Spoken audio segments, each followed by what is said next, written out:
हर हर शंकर जय जय शंकर।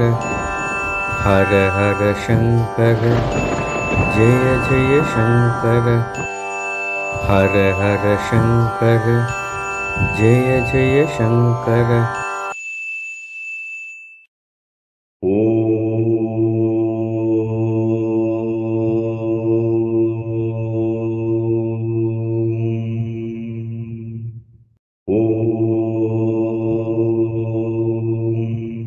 நமஸ்காரம். உங்கள் அனைவரையும் voice of God Jagadguru Sri Maha Periyava சேனலுக்கு அன்புடன் வரவேற்கிறோம்.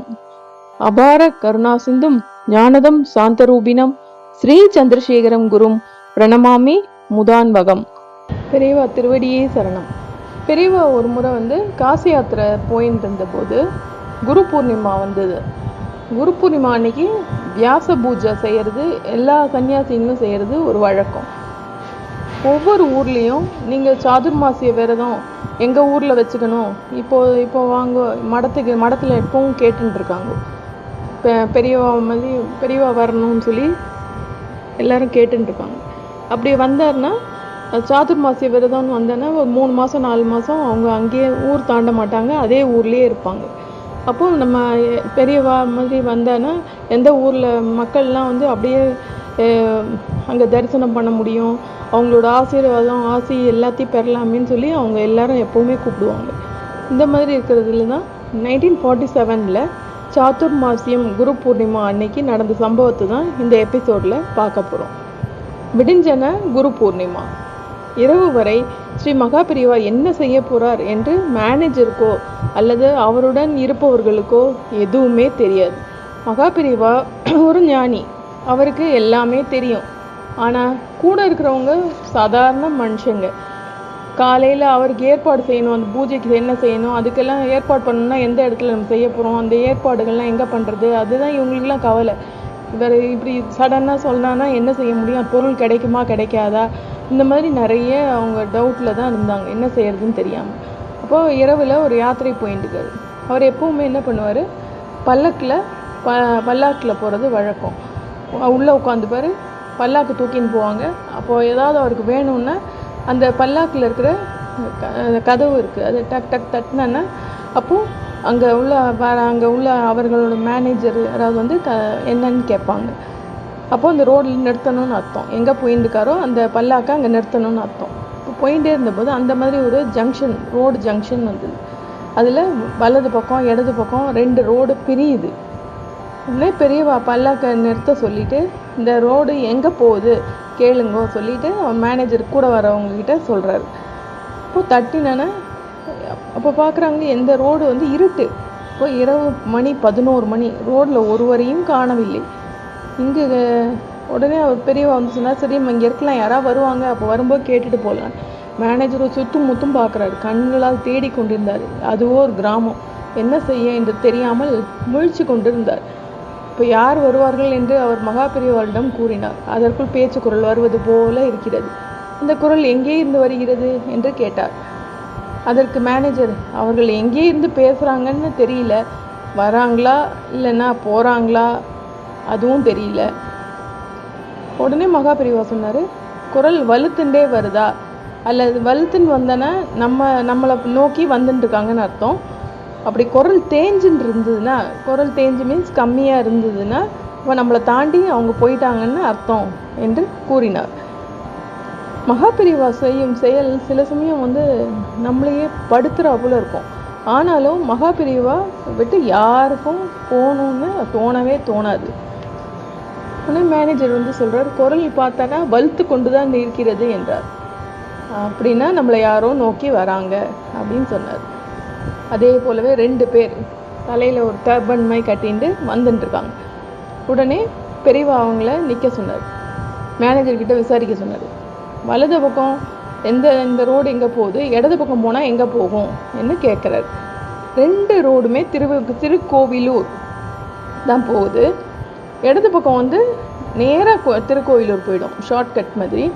வலது பக்கம் போனீங்கன்னா 2-3 கிராமம் வரும், அதுக்கப்புறமா தான் திருக்கோவிலூர்னு வருதுன்னு சொன்னாங்க. அதனால நீங்கள் இடது பக்கம் போனீங்கன்னா சீக்கிரமாக போயிடலாம், ஏன்னா இப்போ மணி 11 ஆயிடுத்து அப்படின்னு சொல்கிறாங்க. ஆனால் மேனேஜர் வந்து அப்படியா சரி பெரியவாகிட்ட சொன்னார், இது போல் இடது பக்கம் போனால் திருக்கோயிலூர் போகலாமான்னு. மேனேஜர் உடனே சொல்கிறார், திருப்தி காலையில் நம்ம திருக்கோயிலூர் எப்படியும் போயிடலாம் அப்படின்னு சொல்லியிருந்தார். வியாச பூஜை அங்கே தான் பண்ண போகிறோம். ரொம்ப சந்தோஷமாக இருந்தது. அதுக்குள்ளே என்னாச்சு, வலது பக்கம் போகலாமா என்று பெரியவா கூறினார். மேனேஜர் அது சுத்தல் ரூட்டாச்சே இன்னும் மனசுக்குள்ளே நினச்சிருந்தார். பெரியவாளுக்கு கைங்கரியம் செய்பவர்கள் எல்லாம் மிகவும் பொறுமைசாலிகள். அவருடன் இருந்தாலே அவர் போடுற பிளான் யாருக்குமே தெரியாது. என்ன சொல்வார், என்ன செய்ய போகிறாரு, முன்கூட்டியே எதையும் சொல்ல மாட்டார்.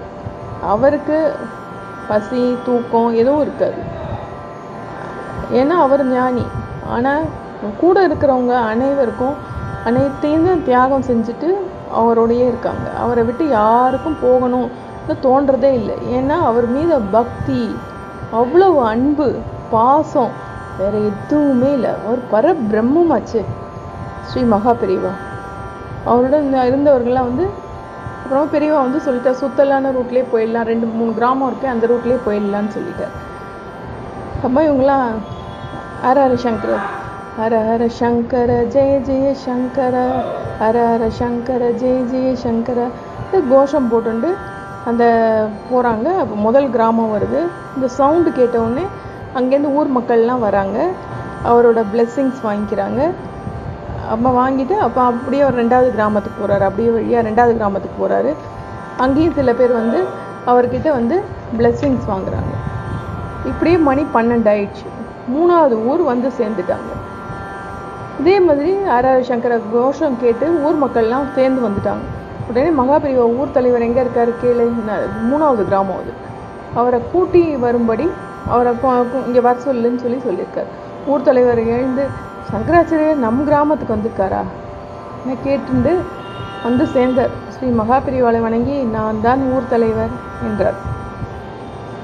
உடனே மகாபெரிவா, நாளைக்கு நான் இங்கேயே சாதுர்மாசிய விரதம் இங்கேயே இருக்கலான்னு இருக்கேன் என்று ஊர் தலைவரிடம் இருக்கலாமா என்று கேட்டார். மேனேஜருக்கு இந்த வார்த்தை கேட்டவுடன் மனசு திருப்தி. ஊர் தலைவருக்கோ இதை கேட்டவுடன் பதில் என்ன சொல்றதுன்னு தெரியாம உம்முன்னு இருக்கார். அவர் சரி என்று சொல்லவும் இல்லை, வேண்டாம் என்றும் சொல்லலை. மேனேஜருக்கு உடனே தலைவரிடம் சரி என்று சொல்லு, அவரே இங்கே வந்திருக்கிறார் என்றால் பெரிய விஷயம். தலைவர் உடனே கண்ணில் தண்ணீரோடு நிற்கிறார். சுவாமி, நீங்கள் இங்கே வந்தது எங்களுக்கு பெரிய புண்ணியம். ஆனால் உங்களை இங்கே இருங்கோ என்று சொல்ல முடியாத கஷ்டத்தில் இருக்கோம் என்றார். அப்படி என்ன கஷ்டம் என்று பெரியவா கேட்டார். மழை பெஞ்சு 4 வருஷம் ஆச்சு. குடிக்கிறதுக்கு கூட தண்ணி கிடையாது. இங்கேருந்து 2 கிலோமீட்டர் போய் தான் தண்ணி கொண்டு வராங்க. அப்படி கொண்டு வரோம் இந்த ஊரில் இருக்கிறவங்க எல்லாரும் சொல்கிறார். மேனேஜருக்கு திக்குன்னு ஆயிடுச்சு. தண்ணீர் இல்லைன்னா எப்படி நம்ம இங்கே இருக்க முடியும்? நம்ம மடத்தில் இருக்கிற ஆசாரத்துக்கெல்லாம் தண்ணீர் இல்லைன்னா என்ன பண்ண முடியும்? மனசுக்குள்ளே ஒரே கேள்வி. உடனே மகாபெரிவா, அவ்வளவுதானே, தண்ணீர் மட்டும்தானே இல்லை, மற்றபடி வேற எதுவும் இல்லைல்ல, சரி எல்லாம் போய் படுத்துக்கோங்க, ஊர் தலைவர்கிட்ட நீங்கள் போய் தூங்குங்க என்றார். மேனேஜர் மட்டும் அணுக்க தொண்டர்கள் அனைவரும் ரொம்ப டயர்டாக இருந்தாங்க. பல்லாக்கை இறக்கி வச்சுட்டு அங்கேயே ரெஸ்ட் எடுத்துக்கோங்க, எல்லாரும் தூங்கிக்கோங்க சொல்லிட்டார். அவர் பல்லாக்கில் அப்படியே உட்காந்துருக்கார். பல்லாக்கில் தான் தண்ணி கஷ்டத்தை காலையில் பார்த்துக்கலான்னு சொல்லிட்டார். ஆனால் எல்லாரும் நல்லா தூங்கிட்டாங்க. அப்படியே ஒரு 1/2 மணி நேரம் போச்சு. மகாபெரிவா பல்லாக்கின் பக்கத்தில் ஒரே ஒருத்தர் ஒண்டி படுத்திருந்தார். அவரை மகாபெரிவா எழுப்பி 1/2 மணி நேரத்தில் மேகம்லாம் கருப்பு தட்டிடுச்சு, குளிர் காற்று அடிச்சுட்டு இருக்கு, மழை தூறல் போடுறா போல இருக்கு என்று பல கேள்விகளை கேட்டார். அந்த தொண்டரோ என்ன பதில் சொல்வது என்று தெரியாமல் இருந்தார். அப்புறம் ஆமாம் என்று கூறினார். மகாபெரிவா வந்து பல்லக்கின் கதவை மூடிக்கொண்டார். உடனே அந்த தொண்டர் எழுந்து திண்ணையில் மாறி படுத்து கொண்டார். அடுத்த 10 நிமிஷத்தில் அவர் கேட்டார் போல குளிர் காற்று அடிக்க தொடங்கியச்சு, கருப்பு மேகம் படர்ந்தது, மழை தூறல் தொடங்கிடுச்சு. ராத்திரி 2 மணி இருக்கும். மழை நல்லா அடித்து தூறல் தொடங்கி அப்படியே அடிக்க தொடங்கிடுச்சு. நல்லா 6 மணி வரைக்கும் விடாமல் கொட்டிச்சு மழை. ரோடெல்லாம் தண்ணி அடிச்சுன்னு போகுது. 4 வருஷம் பெய்யாத மழை 4 மணி நேரத்தில் ஊரே ஒரு வெள்ளக்காடாயிடுச்சு.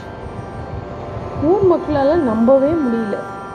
காலையில் எழுந்து வந்து இனிமே உங்களை இந்த ஊர்லேருந்து போக விட மாட்டோம் என்றனர். மகா பெரியவா அந்த ஊரில் 3 மாதங்கள் தங்கியிருந்தார்.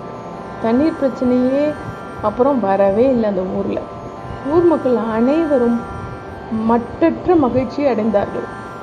அந்த ஊர் பெயர்தான் வசந்த கிருஷ்ணபுரம். இது திருக்கோவிலூர் பக்கத்தில் இருக்குது. இன்னும் பெரியவா இருந்த வீடு இப்போவும் அங்கே இருக்குது. ஊர் மக்கள் கஷ்டத்தை அறிந்து அவரே வலிய போய் அருளை பொழிந்தார். இதுதான் மகா பெரியவா குணம். அபார கருணா சிந்தும் ஞானதம் சாந்தரூபிணம் ஸ்ரீ சந்திரசேகர குரும் பிரணமாமி முதான்மகம். ஹர ஹர சங்கர, ஜெய ஜெய சங்கர.